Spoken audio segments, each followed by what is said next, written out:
Dear friends in Christ Jesus, today we celebrate the feast of the Last Supper of our Lord.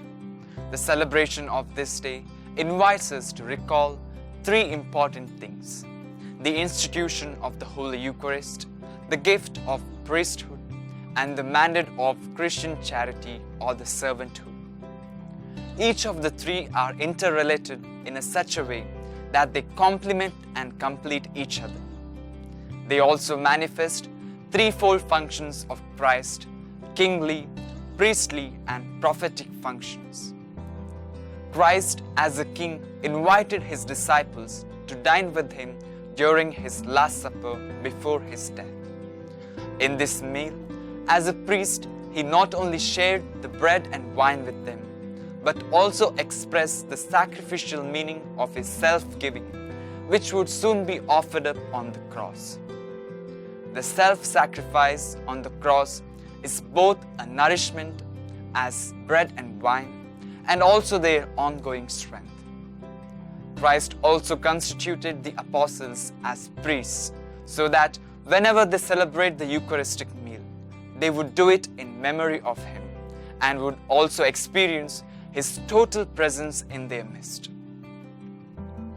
In the Gospel of St. John, the distinctive action of Jesus during this meal was the washing of the feet of the apostles.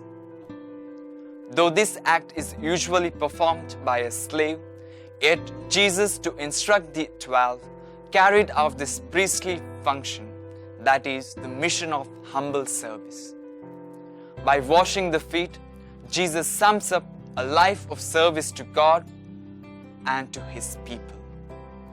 What he did at this table was also symbolic of what he had been doing all along his life as he had walked with his disciples.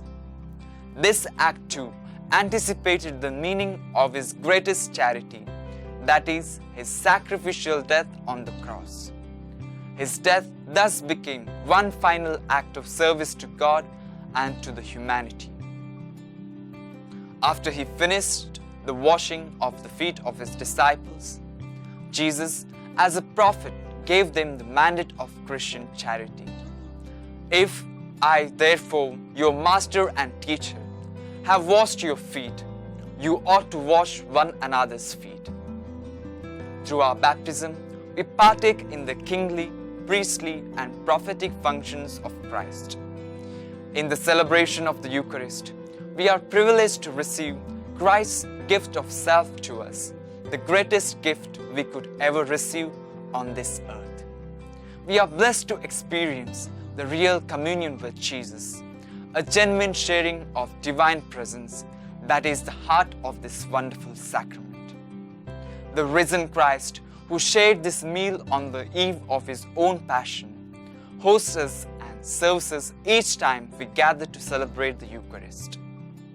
As followers of Jesus, we are called to imitate Jesus through our lives and to reach out in humble service of our neighbors.